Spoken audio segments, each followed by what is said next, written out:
যে কোনো ধরনের কর্মসূচির নির্দিষ্ট দিনের 2 দিন আগে ঢাকা শহরের সকল পেশাদার খুনিদের কাছে মানুষ খুন করার জন্য অগ্রিম টাকা পৌঁছে দেওয়া হতো।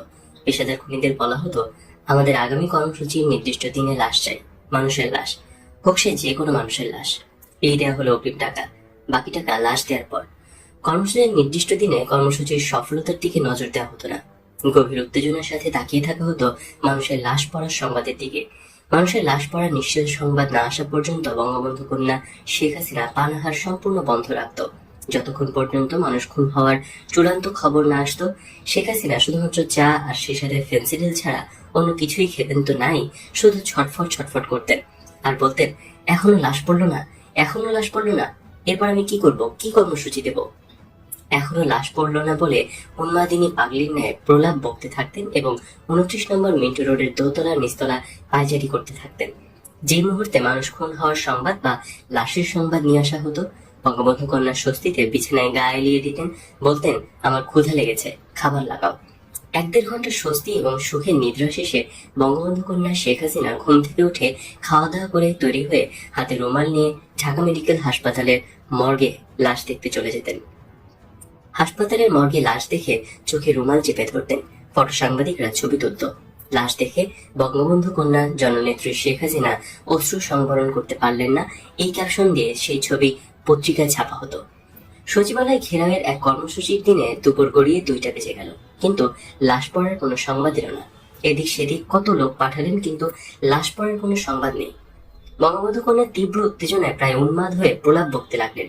সকাল 10টায় সচিবালয় ঘেরাও করার কথা, এখন পর্যন্ত একটি লাশও পড়েনি, পুলিশ একটি টিয়ার গ্যাসও ছড়েনি।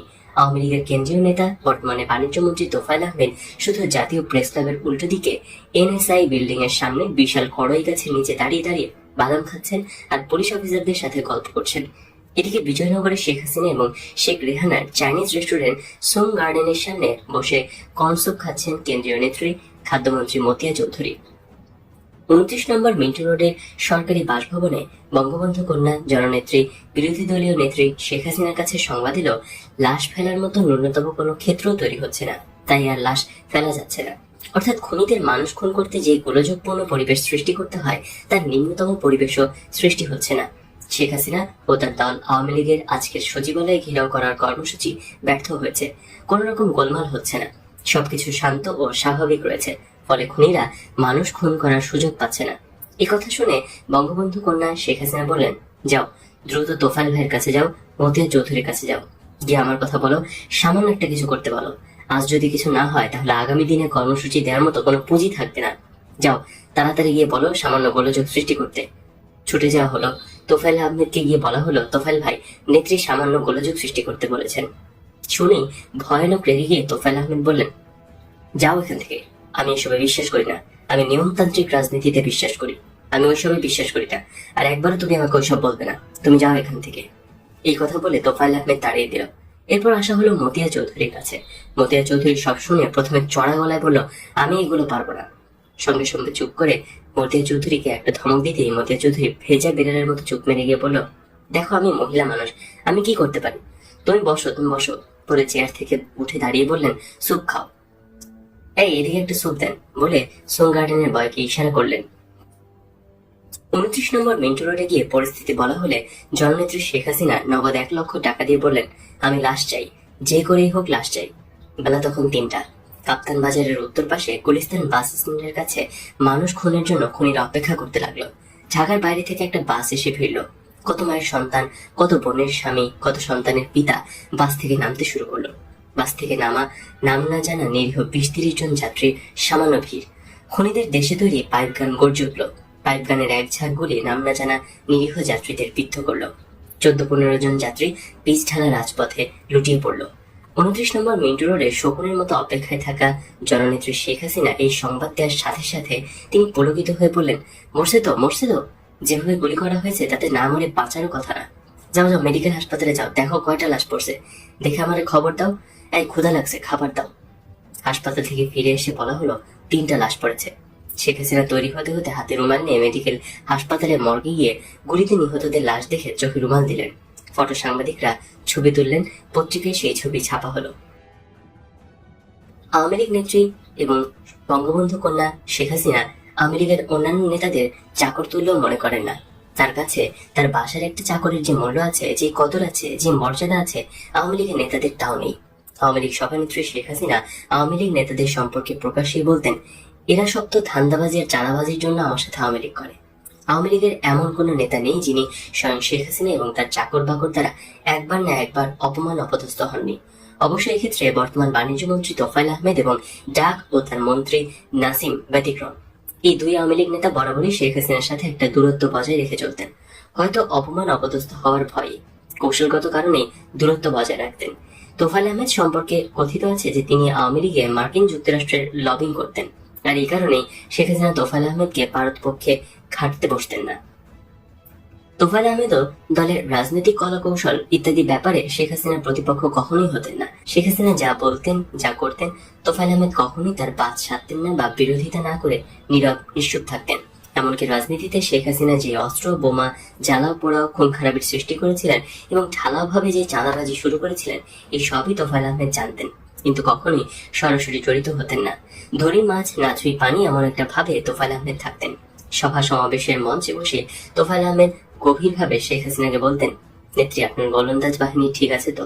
শেখ হাসিনা তোফায়েল আহমেদের প্রশ্ন শুনে খুবই পুলকিত হতেন এবং গর্ব ও দম্ভের সাথে বলতেন, মিরপুরে 3000, নারায়ণগঞ্জে 5000, পাউন্ডেটে 2000 ককটেল, বোমা, কাটা রাইফেল রেডি আছে, সারা দেশে একবারে তামা বানিয়ে দেব। তোফায়েল আহমেদ প্রশ্ন করেন, আর অ্যাকশন বাহিনী? অ্যাকশন বাহিনী মানে মানুষ খুন করার জন্য পেশাদার খুনি। শেখ হাসিনা বলে, সারা ঢাকা শহরে অ্যাকশন বাহিনী তৈরি আছে, হুকুম দিলেই লাশ পাওয়া যাবে, নতুন কর্মসূচি দিতে অসুবিধা হবে না। এসব শুনে তোফায়েল আহমেদ বলতেন, হ্যাঁ নেত্রী, সব ঠিকঠাক মতো দেখেন। শেখ হাসিনা সভা সমাবেশ মিছিলে গেলেও দলীয় কার্যালয়ে তেমন একটা যেতেন না। ফলে বাধ্য হয়ে শেখ হাসিনার বাসায় শেখ হাসিনার সাথে দেখা করার জন্যই যখনই নেতা এসেছেন, সেই নেতাই চাকর বাকর দ্বারা না হয় শেখ হাসিনার পোষা আত্মীয় দ্বারা অপমানিত হয়ে ফেরত গিয়েছেন। এক পর্যায়ে নেতারা শেখ হাসিনার বাসায় আসা ছেড়েই দিয়েছিল। যে দু একজন নেতা আসতো তারা মতিউর রহমান রেন্টু অথবা ময়নার সাথে, বিনয়ের সাথে অত্যন্ত ভদ্রভাবে কথা বলতেন।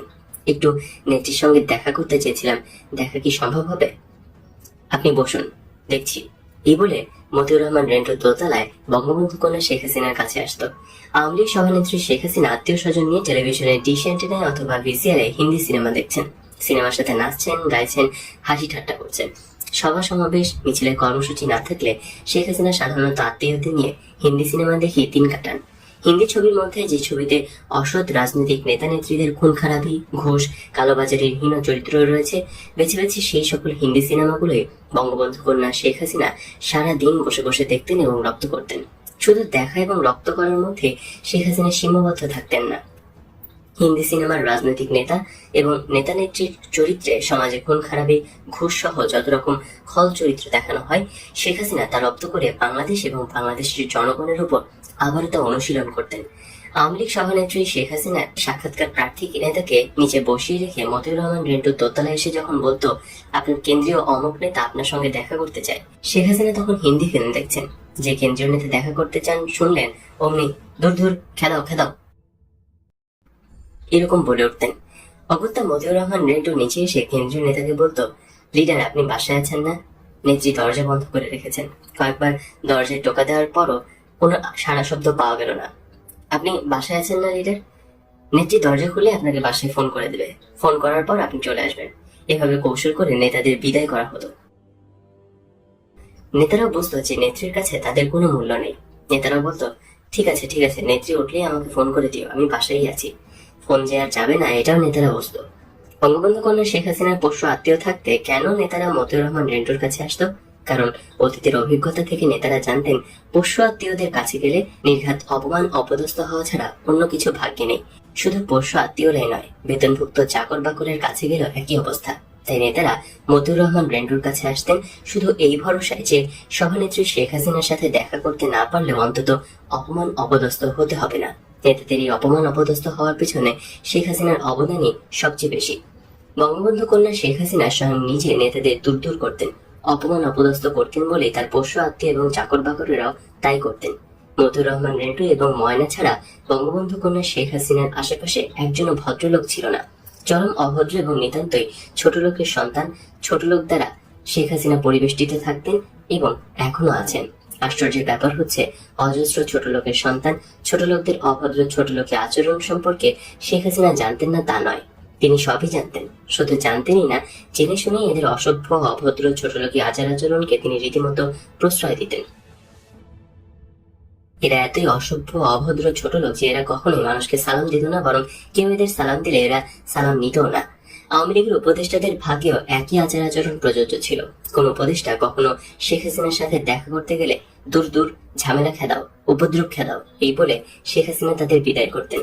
মহিলা আওয়ামী লীগের সভানেত্রী, কেন্দ্রীয় আওয়ামী লীগের মহিলা সম্পাদিকা, আওয়ামী লীগের সাধারণ সম্পাদক, বর্তমান এলজিআরডি মন্ত্রী জিল্লুর রহমানের স্ত্রী আইভি রহমান 1992 সালে বঙ্গবন্ধু কন্যা শেখ হাসিনাকে জনৈক মহিলার নাম উল্লেখ করে বলেন, নেত্রী, ওর নামে অনেক স্ক্যান্ডাল আছে। বঙ্গবন্ধু কন্যা শেখ হাসিনা সঙ্গে সঙ্গে বললেন, কি বেশ্যা? এই তো কুত্তার জাতকে তো বেশ্যা দিয়ে নেতৃত্ব দেওয়াবো। আওয়ামী লীগ সভানেত্রী জননেত্রী শেখ হাসিনার মুখে এই কথা শোনার পর আইভি রহমান থ হয়ে যান, আর একটি কথা না বাড়িয়ে বিদায় নেন। ধানমন্ডি 32 নম্বর বঙ্গবন্ধু ভবনের লাইব্রেরি কক্ষে বসে শেখ হাসিনা, শেখ হাফিজুর রহমান টোকন, শেখ মারুফ এবং আরো কয়েকজন গল্প করছিলেন। আওয়ামী লীগের আসন্ন কাউন্সিলে কাকে জেনারেল সেক্রেটারি করা যায় কথা উঠলে বঙ্গবন্ধু কন্যা আওয়ামী লীগ সভানেত্রী শেখ হাসিনা বলেন, সাজিদ চৌধুরী মেয়ে মানুষ, তাকে জেনারেল সেক্রেটারি রাখা চলে না। তোমরা এমন একজন পুরুষের নাম বলো যে শুধু নামই পুরুষ, কিন্তু কাজকর্মে মেয়ে মানুষের চেয়েও লেভেল বেশ। পুরুষের চরিত্রে কোনো পুরুষকে জেনারেল সেক্রেটারি বানানো যাবে না। পুরুষ চরিত্রের কোনো পুরুষকে দলের সেক্রেটারি করলে সে আব্দুর রাজ্জাকের মতো দল ভেঙে ফেলবে। একজন পুরুষকে দলের সাধারণ সম্পাদক করতে হবে যে পুরুষ নামে পুরুষ, কাজে পুরুষ না। এমন একজন মেরুদণ্ডহীন পুরুষকে দলের সাধারণ সম্পাদক করতে হবে। তোমরা খুঁজে এমন একজনকে বের করো। শেখ হাফিজুর রহমান টোকন বলল, ফুপু, জিল্লুর রহমানকে বানালে কেমন হয়? সঙ্গে সঙ্গে শেখ হাসিনা বলেন, ইয়েস, তুমি তো ঠিক বলেছ, ওই তো সবচাইতে ফিটেস্ট। শেখ মারুফ বলল, না বুবু, জিল্লুর রহমানকে বানানো যাবে না। জিল্লুর রহমান আর তার বউ আইভি রহমান 15 আগস্টের পর কোন ফারুক ডালিমদের দাওয়াত করে বিরিয়ানি রান্না করে খাইয়েছিল। সুতরাং জিল্লুর রহমানকে তুমি জেনারেল সেক্রেটারি বানাতে পারো না। শেখ হাসিনা বললেন, হ্যাঁ, একেই আমার দরকার, এই সব দিক থেকে উপযুক্ত। জিল্লুর রহমানকে দলের সেক্রেটারি করলে ভেড়া বানিয়ে রাখা যাবে।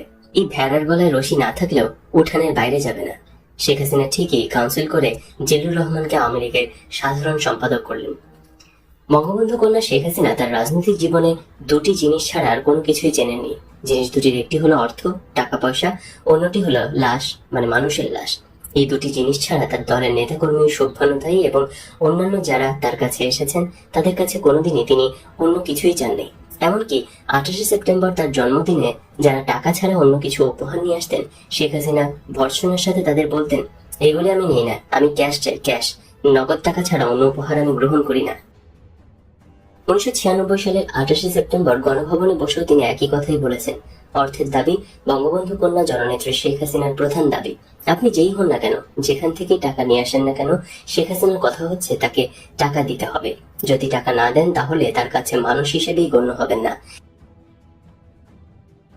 বঙ্গবন্ধু কন্যা শেখ হাসিনাকে ডান হাতে টাকা দেবেন, ডান হাতে টাকা বা হাতে নেওয়ার সঙ্গে সঙ্গে তিনি আপনার কথা বেমালুম ভুলে গিয়ে টাকার জন্য নতুন মক্কেলের দিকে হাত বাড়িয়ে দেবেন। এমন ভাবে তিনি টাকা নেবেন যেন তার পিতা শেখ মুজিবুর রহমান আপনার কাছে টাকা রেখে গিয়েছিলেন। তিনি শেখ হাসিনা পিতার উত্তরাধিকারী হিসেবে পিতার টাকাই আপনার কাছ থেকে নিচ্ছেন। টাকা চাই, টাকা দিতেই হবে। চুরি করে টাকা নিচ্ছেন, তাও দিতে হবে। কালোবাজারি বা পাচার করে টাকা নিচ্ছেন, তাও দিতে হবে। মানুষ খুন করে টাকা নিচ্ছেন, তাও দিতে হবে। ঘুষ খেয়ে টাকা নিচ্ছেন, তাও দিতে হবে। ঘুষ খেতে এবং ঘুষ দিতে শেখ হাসিনা জরিমানা ভার। টাকা না দিলে আপনাকে মুহূর্তের মধ্যে অপমান করে বের করে দিতে পারেন, আবার টাকা দিলে আপনাকে সমাদর করে মর্যাদার চেয়ারে বসে দিতে পারেন। একদিন ধানমন্ডি 32-এ বঙ্গবন্ধু ভবনের লাইব্রেরি কক্ষে বসে আছেন শেখ হাসিনা এবং তার চাচাতো ভাই শেখ হেলাল। এমন সময় বজলুর রহমান, যিনি শেখ মুজিবের পিএ এবং শেখ হাসিনার লিয়াজ অফিসার, জনৈক ব্যক্তিকে তিনি সঙ্গে করে নিয়ে এসে বলল, নেত্রী, ইনি একটা অনুষ্ঠান করতে চায়। বজলুর রহমানের কথা শেষ না হতেই শেখ হাসিনা রেগে চেয়ার থেকে উঠে দাঁড়িয়ে উচ্চ কণ্ঠে লোকটিকে বলেন, এখানে কি ইত্রামি করতে এসেছেন? বান্দ্রামিটার জায়গা পান না? আপনাকে না বলে দিয়েছি আমি যাবো না, আবার এসেছেন বুঝি ফাত্রামি করতে? আপনি কোথাকার আলতু ফালতু লোক তার ঠিক নাই, আর আমি আলতু ফালতু লোকের কোন আলতু ফালতু অনুষ্ঠানে যাব এটা ভাবলেন কি করে? আমি জাতির জন্য বঙ্গবন্ধুর কন্যা, আমার কি কোনো দাম নাই? যান, বেরিয়ে যান, এই লোককে বের করে দাও, এই লোক যেন আর ঢুকতে না পারে। ভদ্রলোক প্রথমে হকচকিয়ে গেল, নিজেকে কোনো মতে সামলে নিয়ে ধীর পায়ে বেরিয়ে যাচ্ছিলেন। ভদ্রলোক দরজা পর্যন্ত যেতে শেখ হেলালকে বঙ্গবন্ধু কন্যা শেখ হাসিনা বললেন, এই লোক চাঁদা দেয় না, আবার চিটাগাং লোক। এই কথা শুনে ভদ্রলোক ঘুরে দাঁড়িয়ে এনেছি বলে তার প্যান্টের দুই পকেট থেকে দুটি 100 টাকার বান্ডিল বের করে এক লাফে শেখ হাসিনার সামনে এসে পড়লেন। বঙ্গবন্ধু কন্যা জননেত্রী শেখ হাসিনা 100 টাকার দুটি বান্ডিল নিজের হাতে নিয়ে ভদ্রলোককে বলতে লাগলেন, বসেন বসেন, এই ওনাকে চা নাস্তা দাও। শেখ হেলাল আবার টাকার বান্ডিল দুটি নেয়ার জন্য শেখ হাসিনার সাথে ভদ্রলোকের সামনে কাড়াকাড়ি শুরু করলো। শেখ হাসিনার মধ্যে ভদ্রলোককে বলতে লাগলেন, ঠিক আছে ঠিক আছে, আমি যাবো, অনুষ্ঠানটা একটু ভালো করে করেন, আপনি আসবেন, ঘন ঘনই আসবেন।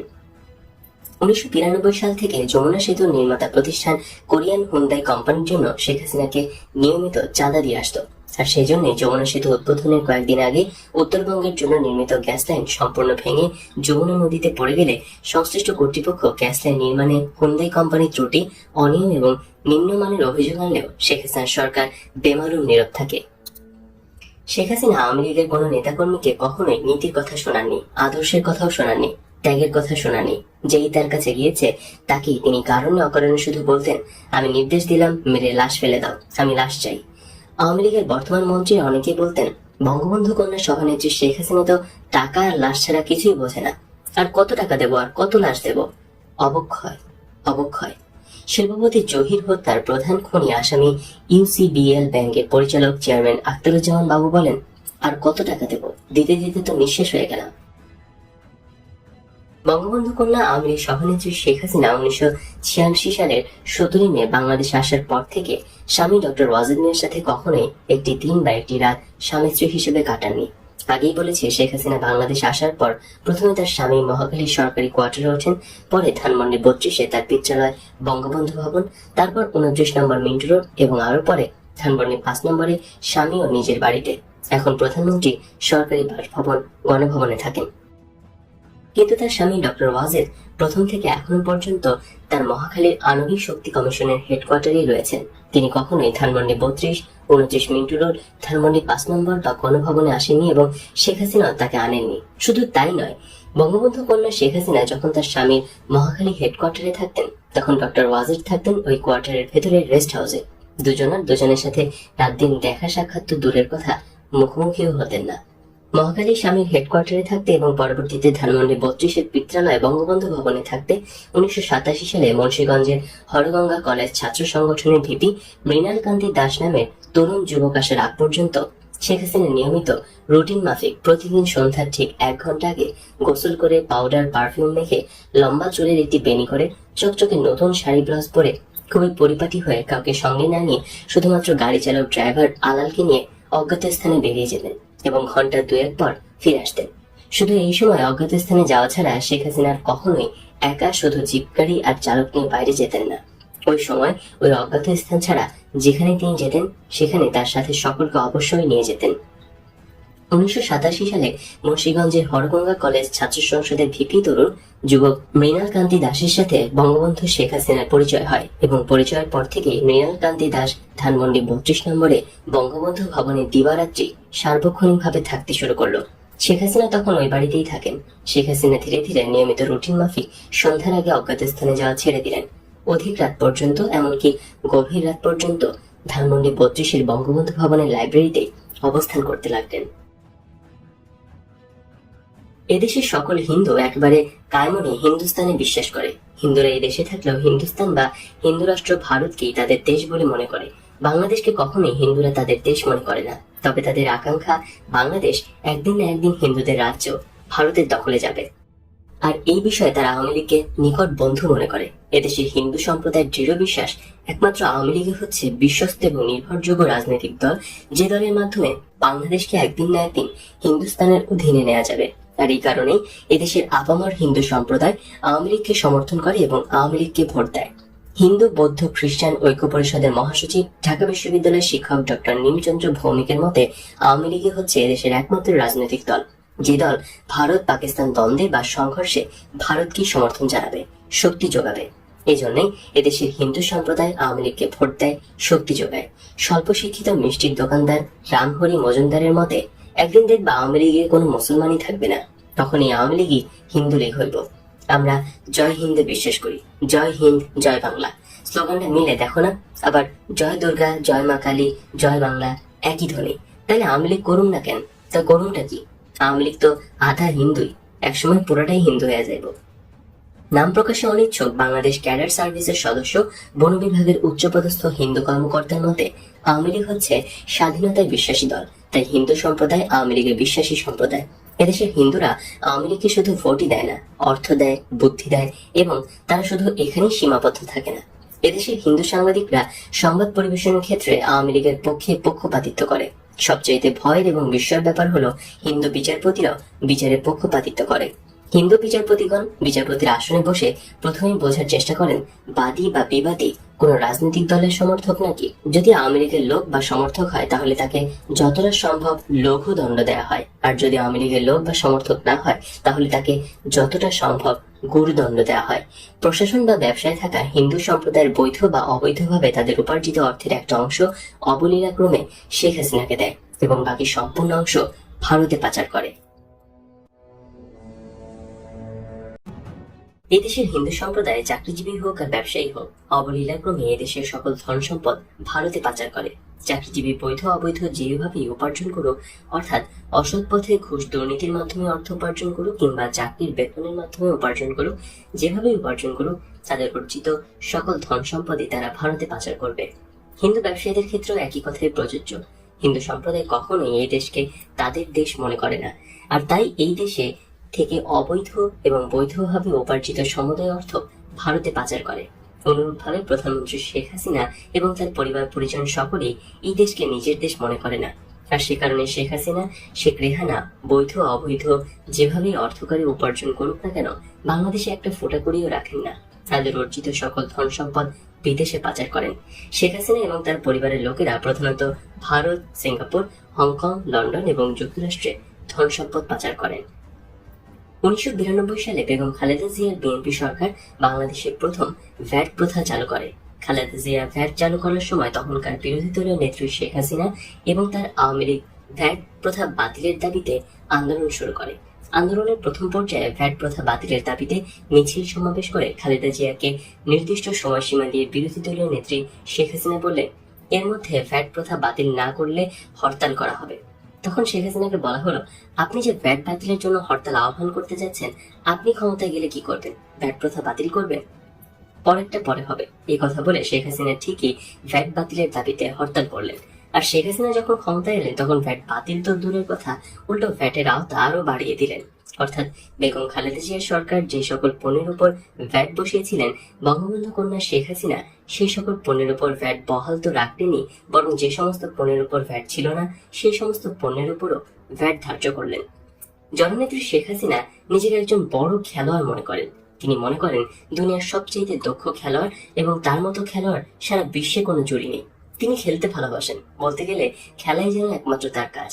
তিনি সকলের সাথেই খেলেন, জনতার সাথে খেলেন, রাজনৈতিক নেতাদের সাথে খেলেন, নিজের দলের কর্মীদের সাথে খেলেন, স্বামীর সাথে খেলেন, আত্মীয় স্বজনের সাথেও খেলেন, তবে কম খেলেন। নিজের বোনের সাথে খেলেন, তবে পেরে ওঠেন না, ধরা পড়ে হেরে যান। ছেলেমেয়ের সাথে খেলতে গিয়েও প্রচন্ড মার খেয়ে যান। বঙ্গবন্ধু কন্যা জননেত্রী শেখ হাসিনা মনে করেন তার মতো এত বড় খেলোয়াড় আর নেই, এবং তিনি যে খেলা খেলেন সেই খেলা ধরার বা বোঝার শক্তি কারণেই পৃথিবীর কেউই তার খেলা ধরতে পারবে না, বুঝতে পারবে না। এই খেলায় তিনি অনন্য, অদ্বিতীয়। বঙ্গবন্ধু কন্যা জননেত্রী শেখ হাসিনা যে খেলা খেলেন সেই খেলার নাম হচ্ছে প্রতারণার খেলা। তিনি সকলের সাথেই প্রতারণার খেলা খেলেন। বঙ্গবন্ধু কন্যা শেখ হাসিনার প্রিয় খাদ্য ছিল গরুর ভুড়ি, প্রিয় গান জিন্দেগি জিন্দেগি, প্রিয় ব্যক্তিত্ব মুখ্যমন্ত্রী জ্যোতি বসু।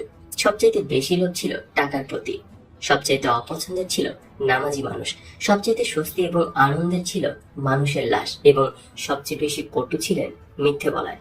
শেখ হাসিনার প্রথম নির্দেশ হলো মেরে ফেলা, মেরে লাশ ফেলে দাও। আওয়ামী লীগের কোনো নেতা, কর্মী কিংবা সমর্থক কথা প্রসঙ্গেও যদি বলে প্রশাসনের অথবা অন্য কোনো রাজনৈতিক দলের অমুক আমাদের বিপক্ষের, তাহলে সঙ্গে সঙ্গে শেখ হাসিনা প্রথমেই যে নির্দেশ বা আদেশ দেন তা হলো মেরে ফেলো, মেরে ফেলে দাও। আমি হুকুম দিলাম খুন করে ফেলো। যদি কোনো কারণে উক্ত ব্যক্তিকে হত্যা করা না যায় তাহলে বলবেন ঘুষ দাও, টাকা দাও, টাকা দিয়ে ওকে আমাদের পক্ষে নিয়ে আসো। 1995 সালে মাওয়া রোড দিয়ে টঙ্গিপাড়া যাওয়ার সময় ফেরিতে 30-40 বছর আগে দেশ থেকে যুক্তরাজ্যে চলে যাওয়া যুক্তরাজ্যের নাগরিক শেখ হাসিনা সরকার কর্তৃক নিয়োগকৃত শিল্প ঋণ সংস্থার পরিচালক প্রফেসর আবুল কাশেম তার নিজ থানা নবাবগঞ্জ সম্পর্কে বলেন, নবাবগঞ্জে আওয়ামী লীগের প্রার্থী দেয়া না দেয়া সমান কথা। নবাবগঞ্জের মানুষ আওয়ামী লীগকে পছন্দ করে না, ভোটও দেয় না। এই কথা শুনে শেখ হাসিনা বললেন, রাতের অন্ধকারে ঘরে ঘরে আগুন লাগিয়ে দেন, আগুন লাগিয়ে ওদের পুড়িয়ে মেরে ফেলেন। শেখ হাসিনা কখনোই কোনো সিদ্ধান্ত কোনো নেতা বা নেতৃস্থানীয় ব্যক্তি অথবা উপদেষ্টা কিংবা জ্ঞানীগুণী ব্যক্তির সাথে আলাপ আলোচনা করে নিতেন না। মূলত তিনি সিদ্ধান্ত নিতেন তার চারপাশে থাকা ছেলে ছোকরা এবং আত্মীয়দের কথার উপর ভর করে। এমনকি বঙ্গবন্ধু কন্যা কোনো পদযাত্রা বা মিছিলে যখন অংশ নেন, তখন কোনো নেতা বা নেতৃস্থানীয় কোনো ব্যক্তি তার সাথে কখনোই থাকতেন না। কোনো নেতা বা ওই জাতীয় কোনো ব্যক্তি ভুলক্রমে যদি জননেত্রীর পাশে এসে পড়তেন, তাহলে তার সাথে থাকা ছেলে ছোকরারা ওই নেতা বা ব্যক্তিকে কিল খুশি চর থাপ্পড় এমনকি লাথি গুঁতা দিয়ে তাড়িয়ে দিত। শেখ হাসিনা এসব বুঝতেন না বা দেখতেন না তা নয়, তিনি এসবই আর চোখে দেখতেন, মজা নিতেন আর খিলখিল করে হাসতেন। মূলত জননেত্রী শেখ হাসিনার ইন্ধন এবং আশকারার ফলেই তার সাথে থাকা ছেলে ছোকরারা নেতাদের সাথে ওই রকম চরম বেয়াদবি আচার আচরণ করার সাহস পেত। কোনো কথাবার্তা বা ঘোষণা দেওয়ার ব্যাপারেও কারোর সাথে কখনোই কোনো আলোচনা তো দূরের কথা, নিজেও কোনো চিন্তা ভাবনা না করে বঙ্গবন্ধু কন্যা শেখ হাসিনা মুখে যাই আসে তাই বলে ফেলেন বা তাই ঘোষণা দিয়ে দেন। আওয়ামী লীগের নেতারা এবং শুভানুধ্যায়ীরা সবসময় ততস্থ থাকেন। এই বুঝি জননেত্রী শেখ হাসিনা বেফাঁস কিছু বলে ফেলেন। 1997 সালের 10 জানুয়ারি রমনার পটমূলে ছাত্রলীগের প্রতিষ্ঠাবার্ষিকীতে বক্তৃতা করার সময় বঙ্গবন্ধু কন্যা জননেত্রী শেখ হাসিনা দেশের প্রধানমন্ত্রী হিসেবে তার মন্ত্রিসভায় মন্ত্রী তোফায়েল আহমেদকে হাত তুলে দেখিয়ে হঠাৎ বলে ওঠেন, ওই যে তোফায়েল ভাইরা 1973 সালে বাংলাদেশ ক্যাডার সার্ভিসে অযোগ্য লোকদের চাকরি দিয়েছিল। তার এই কথায় দাঁড়ালো তিনি বর্তমানে প্রধানমন্ত্রী হিসেবে বলছেন বা ঘোষণা করছেন তারই মন্ত্রী তোফায়েল আহমেদ সাবেক প্রধানমন্ত্রী, তারই পিতা শেখ মুজিবুর রহমানের আমলে 1973 সালে বাংলাদেশের প্রথম ক্যাডার অর্থাৎ বিসিএস এ অযোগ্য লোকদের চাকরি বা নিয়োগ দিয়েছেন। প্রধানমন্ত্রী বা রাষ্ট্রের নির্বাহী হিসেবে এই কথা প্রকাশ্যে বলার পর বাংলাদেশ ক্যাডার সার্ভিস 1973 সালের সকল অযোগ্যতার অভিযোগে চাকরি যাওয়া উচিত এবং রাষ্ট্রের তৎকালীন প্রধান নির্বাহী বা তৎকালীন প্রধানমন্ত্রী শেখ মুজিবুর রহমানের অযোগ্য লোককে চাকরি দেওয়ার অভিযোগে বিচার হওয়া উচিত, নইলে বর্তমান প্রধানমন্ত্রী শেখ হাসিনার বিরুদ্ধে মানহানির মামলা হওয়া উচিত। আওয়ামী লীগের জুনিয়র সারির নেতারা একদিন বঙ্গবন্ধু কন্যা শেখ হাসিনার পুত্র জয়কে বলছে, আমরা আছি, আপনি যখন প্রধানমন্ত্রী হবেন তখন আপনার সাথে আমরা আছি। জয় বলছে, প্রধানমন্ত্রী রাষ্ট্রপতি মানুষের কাছে ভিক্ষা করে, ভোট ভিক্ষা করে আমি কোনোদিন রাষ্ট্রপতি বা প্রধানমন্ত্রী হব না, যদি রাজা বানান তাহলে আছি, নইলে নাই। শেখ হাসিনা সঙ্গে সঙ্গে বললেন, বাবা আমরা তো রাজাই, আগামীতে তুমিই রাজা হবা। তোমার নানা তো এদেশের রাজাই ছিলেন, তোমার নানাই তো এই দেশ সৃষ্টি করেছে, এই দেশের মালিক ছিল। চাকর বাকররা ষড়যন্ত্র করে তোমার নানাকে মেরে সিংহাসন দখল করেছে। আলীবর্দী খাঁ যেমন বাংলার নবাব ছিলেন, তারপরে তার নাতি সিরাজউদ্দৌলা নবাব হয়েছিল। তোমার নানা শেখ মুজিবুর রহমানও বাংলাদেশের রাজা ছিল, আগামীতে তুমিই বাংলাদেশের রাজা হবে। রাজা বাদশাদের আধুনিক নামে রাষ্ট্রপতি প্রধানমন্ত্রী। বঙ্গবন্ধু কন্যা শেখ হাসিনা নির্বাচনের আগে মূলত এবং প্রধানত 3টি ওয়াদা করেছিলেন। এই 3টি গুরুত্বপূর্ণ ওয়াদার প্রথমটি হচ্ছে রেডিও টেলিভিশনের স্বায়ত্তশাসন, দ্বিতীয়টি হচ্ছে বিশেষ ক্ষমতা আইন 1974, যে আইনে বিচারে যে কাউকে কারাগারে আটক রাখা যায়, এটি তিনি বাতিল করবেন, এবং তৃতীয় হচ্ছে বিচার বিভাগকে প্রশাসন থেকে আলাদা বা পৃথক করবেন। এই 3টি ওয়াদার প্রথমটি টেলিভিশন রেডিওর স্বায়ত্তশাসন, মাশাআল্লাহ, এটা বলার বা লেখার কোনো প্রয়োজনই পড়ে না। এরশাদের আমলে বঙ্গবন্ধু কন্যা শেখ হাসিনা লক্ষ লক্ষ বার টেলিভিশনকে বলেছেন সাহেব বিবি গোলামের বাক্স। বেগম খালেদা জিয়ার আমলে বিরতিহীন এবং লাগামহীন ভাবে এমন কোন অনুষ্ঠান নেই যেখানে টেলিভিশনের কথা তিনি নবাব বিবি গোলামের বাক্স বলেননি। এখন সেই বঙ্গবন্ধু কন্যা শেখ হাসিনা ক্ষমতায় এসে প্রধানমন্ত্রী হয়ে তার ওয়াদা এমন ভাবে পূরণ করেছেন যে মানুষ এখন বলে বাপ বেটির বাক্স। আর দ্বিতীয় ওয়াদা বিশেষ ক্ষমতা আইন 1974, প্রধানমন্ত্রী শেখ হাসিনা বিনা বিচারে মানুষকে কারাগারে রাখার এই কালো আইনটি বাতিল করবেন কিভাবে, কোন যুক্তিতে? এই যে তার পিতা শেখ মুজিবের তৈরি করা কালো আইন, এই বিশেষ ক্ষমতা আইনে প্রধানমন্ত্রী শেখ হাসিনার পিতা সাবেক প্রধানমন্ত্রী শেখ মুজিবুর রহমান মুক্তিযোদ্ধা সহ এদেশের হাজার হাজার নির্দোষ নিরপরাধ মানুষকে বিনা বিচারে কারাগারে আটকে রেখেছিল। পিতার সৃষ্টি করা মানুষকে নিগৃহীত করা এবং অত্যাচার করা এই কালো আইন তিনি বাতিল করলে পিতার যোগ্য কন্যা যোগ্য উত্তরসূরি তিনি কিভাবে হবেন? তাই আইনের ক্ষমতায় গিয়ে তিনি বললেন বিশেষ ক্ষমতা আইন 1974 সে তো বাতিল করার প্রশ্নই আসে না, এই তো যোগ্য পিতার যোগ্য কন্যা যোগ্য উত্তরসূরি, বাপকা বেটি। এই কালো আইনটি শুধু পুরোপুরি বহালই রাখলেন না, এর কার্যকারিতাও প্রয়োগ করতে লাগলেন। কালো আইনের এই প্রয়োগ করতে গিয়ে বিরোধী দলের 4 নেতাকে বিনা কারণে বিনা বিচারে কারাগারে আটকে রাখলে মহামান্য আদালত প্রধানমন্ত্রী শেখ হাসিনা সরকারকে শাস্তি স্বরূপ অর্থদণ্ড দেয়। এরপরও শেখ হাসিনার ওয়াদার কথা তো মনেই হয়নি, লজ্জাও হয়নি। হাজার হলেও বাবার তৈরি এবং রেখে যাওয়া, তাই কালো আইনটি বহালই রেখেছেন। এবং তৃতীয় ওয়াদা বিচার বিভাগকে প্রশাসন থেকে আলাদা বা পৃথক করা, এই নিয়ে তিনি ভুলেও টু শব্দ করছেন না, বেমানও চেপে যাচ্ছেন। এক শুক্রবার বিকেলে শেখ মুজিবের একমাত্র আপন ভাই শেখ নাসিরের বিধবা স্ত্রী শেখ হেলালের মা প্রধানমন্ত্রী শেখ হাসিনার চাচি প্রধানমন্ত্রীর সরকারি বাসভবন গণভবনে এসে শেখ হাসিনাকে বললেন, মা, তোমাকে তো পাই না, তুমি এত ব্যস্ত থাকো, এই জন্য আমিই আসি। খাটতে খাটতে তুমি একদম কাহিল হয়ে গেলে। এক কাম করো মা, সপ্তাহে 2 দিন ছুটি দিয়ে দাও, কর্মচারীও খুশি হবে না, আবার আমরা তোমারে পাওয়া নেই। আপনি ঠিকই কইছেন চাচি। এই কথা বলে শেখ হাসিনা তার পরের দিনই সপ্তাহে 2 দিন ছুটি ঘোষণা করলেন। চারিদিকে এবং পত্রপত্রিকায় সপ্তাহে 2 দিন ছুটি ঘোষণা নিয়ে আলোচনা সমালোচনার ঝড় উঠল। পত্রপত্রিকায় আলোচনা সমালোচনায় সবচেয়ে বেশি গুরুত্ব সহকারে বিস্ময়ের সাথে যা বলা হলো তা হলো, সরকারের নীতি নির্ধারকরা সপ্তাহে 2 দিন ছুটির ব্যাপারে কিছুই জানেন না। এমনকি মন্ত্রিসভার সদস্যরাও 2 দিন ছুটির ব্যাপারে কিছুই জানেন না এবং সপ্তাহে 2 দিন ছুটির দাবিও কেউ করেনি। তাহলে কার সাথে আলোচনা করে বা পরামর্শ করে সপ্তাহে 2 দিন ছুটি দেওয়া হলো? এই নিয়ে পত্রপত্রিকায় অনেকদিন পর্যন্ত হইচই চলল। প্রশ্নই থেকে গেল, উত্তর মিলল না। কেউ জানতে পারলো না, কেউ বুঝতেও পারলো না, আবিষ্কার করতে পারলো না যে এই চাচা ভাতিজির কাণ্ড। Yes madam, correct madam. প্রশাসনের কাজ শুধু মন্ত্রী প্রধানমন্ত্রীদের খুশি করা, বিশেষত প্রধানমন্ত্রীকে বা রাষ্ট্রপতি প্রধানমন্ত্রী প্রধান নির্বাহী হন তাহলে রাষ্ট্রপতিকে খুশি করা। বড় বাড়ির চাকর বা বাবুর্চিকে যদি মনিব কিছু হুকুম করেন তাহলে চাকর বা বাবুর্চিও মনিবকে তার হুকুমের ভালো মন্দ কিছু বলবে। কিন্তু প্রধানমন্ত্রী নির্দেশ করলে সরকারের কর্মকর্তারা কখনোই নির্দেশের ভালো মন্দ সম্পর্কে প্রধানমন্ত্রীকে কিছুই বলবে না। মনিব যদি বাবুর্চিকে সকাল 10টা-11টায় বাইরের কাজের হুকুম করেন তাহলে বাবুর্চি মনিবকে বলবে, আমি এখন বাইরে গেলে রান্নার ক্ষতি হবে, আপনার খাওয়ার অসুবিধা হবে। কিন্তু প্রধানমন্ত্রী যে আদেশ দেন সরকারি কর্মকর্তারা সেই আদেশ মতোই কাজ করে যান। প্রধানমন্ত্রীর মুখ্য সচিব, সচিব এবং অন্যান্য কর্মকর্তাদের প্রধানত কাজ হচ্ছে ভোরে ঘুম থেকে উঠে পকেটে কাগজ এবং কলম নিয়ে প্রধানমন্ত্রী শেখ হাসিনার বাসভবনে হাজির হওয়া এবং প্রধানমন্ত্রীর ঘুম থেকে উঠে যখন যা বলবে তা পকেটের কাগজে লেখা এবং সেই মতো কাজ করে যাওয়া। এই কাজের ভালো মন্দ সম্পর্কে তারা কখনোই কোনো অভিমত দেন না, শুধু বলেন, yes madam, correct madam, right madam. প্রধানমন্ত্রীর আদেশ নির্দেশের মধ্যে সরকারি কর্মকর্তারা ভালো ছাড়া কখনোই মন্দ কিছু দেখেন না। এক্ষেত্রে কর্মকর্তাদের অভিমত হলো, ভালো মন্দের দায়ভার তো আর আমাদের না, আমরা সরকারি কর্মচারী, সরকার যা বলবেন বা যে নির্দেশ করবেন আমরা তাই করব। ভালো মন্দের দায় দায়িত্ব সরকারের। মার্শাল ল সরকার আসুক আর জনগণ কর্তৃক নির্বাচিত সরকারই আসুক, যখন যে সরকার আসবে আমরা সরকারি কর্মকর্তা হিসেবে সেই সরকারের হুকুম হাকাম পালন করব। এই আমাদের কাজ। ভালো মন্দ কাজে হিসেব নিকেশ করার দায়িত্ব সরকারের এবং যারা সরকার নির্বাচিত করেছে তাদের। সরকারি কর্মকর্তা কর্মচারী হিসেবে আমাদের কাজ সরকারকে খুশি করা। সরকারকে মানে প্রধানমন্ত্রীকে যত খুশি করতে পারবো আমরাও ততই সফল হতে পারবো। কাকে প্রথম সৎ হতে হবে? আমাদের দেশের যে করুণ অবস্থা, এই অবস্থায় কার প্রথম সৎ হওয়া প্রয়োজন বা কাকে প্রথম সৎ করা দরকার? সারা দেশের সমস্ত প্রশাসনের রন্ধ্রে রন্ধ্রে অসৎ ব্যক্তিদের যে অসততা, এই অসততার হাত থেকে মুক্তি পেতে হলে, দেশকে বাঁচাতে হলে প্রশাসনের কোন ব্যক্তিকে প্রথম সৎ হতে হবে? এরকম একটা চিন্তা, একটা ভাবনা এবং অনুসন্ধান দীর্ঘদিন ধরে মাথায় ঘুরপাক খাচ্ছিল। কিন্তু এই চিন্তা ভাবনা এবং অনুসন্ধানের একটা ফল পাওয়া যাচ্ছিল না, আবার মাথা থেকে এটা ফেলে দেওয়া যাচ্ছিল না। দেশের এই অহিনুকূল অবস্থায় প্রশাসনের কাকে প্রথম সৎ হওয়া উচিত? কে প্রথম সৎ হলে প্রশাসনের অসৎ ব্যক্তিরা নিয়ন্ত্রণে আসবে? মাথার এই ভাবনাটা দূর না হতেই 1998 সালের জুলাই মাসে বাংলাদেশ বন বিভাগের কক্সবাজার রেস্ট হাউসে বন বিভাগের ডিএফও এদের বৈঠক একটা বসলো। প্রায় 20-25 জন ডিএফও বৈঠকে উপস্থিত হলেন। বৈঠকের আলোচ্য বিষয় হলো সরকার কর্তৃক নতুন সিসিএফ অর্থাৎ চিফ কনজারভেটর অফ ফরেস্ট বা প্রধান বন সংরক্ষক নিয়োগদান।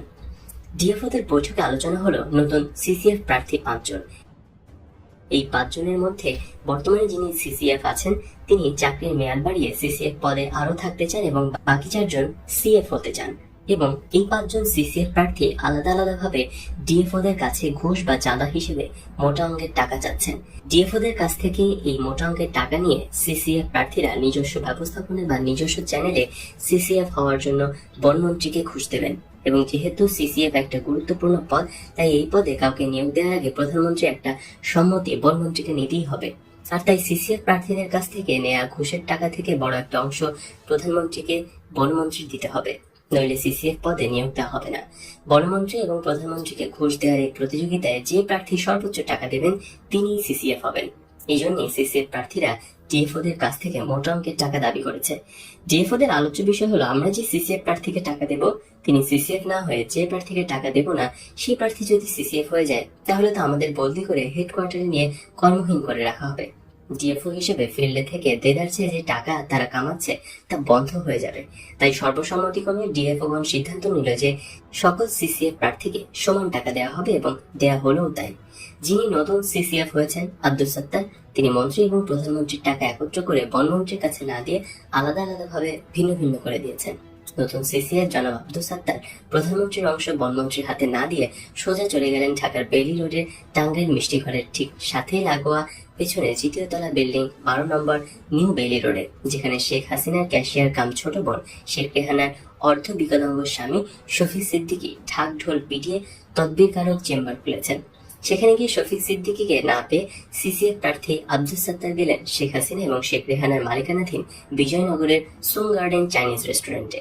এই রেস্টুরেন্টের ম্যানেজার ইসলামকে তদবিরের বিষয়ে খুলে বলার পর ম্যানেজার ইসলাম সিসিএফ প্রার্থী আব্দুস সাত্তারকে সঙ্গে নিয়ে চলে গেলেন বনানীর আবেদ টাওয়ারের নিচতলায় অবস্থিত শেখ হাসিনা এবং শেখ রেহানাদের মালিকানাধীন অপর restaurant fountain Fortune restaurant and বারে। সিসিএফ প্রার্থী আব্দুস সাত্তার এখানেই শফিক সিদ্দিকীর হাতে প্রধানমন্ত্রীর অংশটা দিলেন এবং তিনি নতুন সিসিএফ নিয়োগ পেলেন। তাহলে কি দাঁড়ালো? এদেশের থেকে দুর্নীতি দূর করতে, ঘুষ দূর করতে কাকে প্রথম সৎ হতে হবে? রাষ্ট্রপতি বা প্রধানমন্ত্রী, যিনি রাষ্ট্রের প্রধান, তাকেই প্রথম সৎ হতে হবে। প্রধানমন্ত্রীর সততা আর দক্ষতায় মন্ত্রীরা সৎ হবে, তারপর সচিবরা। এভাবেই আস্তে আস্তে ধীরে ধীরে গোটা দেশে ন্যায় এবং সততার শাসন কায়েম হতে পারে। এই চিন্তার সাথে দ্বিমত পোষণ করে doctor Nazneen Begum Fancy, MBBS, MOG, OPT, Dhaka medical college হাসপাতাল, ঢাকা, এবং তার স্বামী doctor Rahmatullah Bari Lablu, MBBS, SEM ও এমএআই, সিডিডি, শেরেবাংলা নগর, ঢাকা, বলেছেন সর্বপ্রথম জনগণকে সৎ হতে হবে। জনগণ কোনো অবস্থাতেই যেন অসৎ ব্যক্তিদের নেতা বা প্রতিনিধি হিসেবে বিবেচিত না করে, নির্বাচিত না করে। নির্বাচিত করার আগে দলের দিকে না তাকিয়ে ব্যক্তির সততার দিকে গভীরভাবে লক্ষ্য রেখে যেন ভোট দিয়ে তারপর জনপ্রতিনিধি নির্বাচিত করে। পেশায় চিকিৎসক এই দম্পতি এই প্রসঙ্গে ধানমন্ডি মোহাম্মদপুর থেকে 1996 সালের 12 জুনের নির্বাচনে প্রতিদ্বন্দ্বিতা করা ডক্টর কামাল হোসেনের কথা বলেন। চিকিৎসক দম্পতি অত্যন্ত আক্ষেপের সাথে বললেন, তারা ধানমন্ডি নির্বাচন এলাকার ভোটার। নির্বাচনের সময় তারা ঢাকার বাইরে ছিলেন।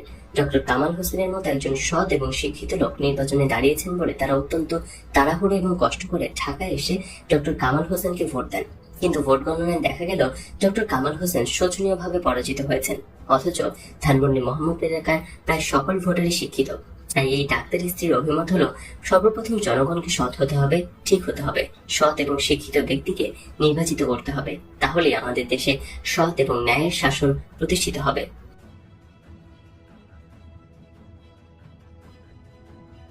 রাজনীতিতে সুরে সুরে কথা বলতে হয়। পার্টি বা সংগঠনের মূল নেতা বা নেত্রী যিনি, তার সুরে সুরেই কথা বলতে হয়।